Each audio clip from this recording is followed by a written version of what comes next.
কি করব আমরা এখন অ্যামাইনো অ্যাসিডের স্ট্রাকচার করব। ভালো করে খেয়াল রাখবে। এটা কি করলাম আমি মিথেন বানিয়ে নিলাম। এটা কি মিথেন বানিয়ে নিলাম। কার্বনের ভ্যালেন্সি 4, কার্বনের ভ্যালেন্সি 4, কার্বনের কিছুর সাথে কিছু না থেকে হাইড্রোজেন যাবে, ঠিক আছে। তাহলে এবার থেকে অ্যামাইনো অ্যাসিড, কার্বনের সাথে কি থাকবে, তাহলে কার্বনের সাথে একটা অ্যাসিড থাকবে, অ্যাসিড COOH দিলাম, আর একটা অ্যামিন গ্রুপ থাকবে NH2, সাথে কি থাকবে একটা H কমন, ঠিক আছে। এই হলো এখানে কি আর, ঠিক আছে।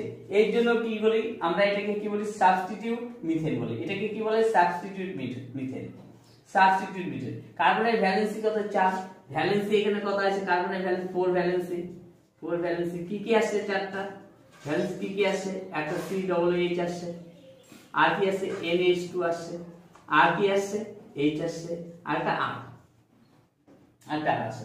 এই আর হলো পরিবর্তনশীল। এই আর এর উপর নির্ভর করে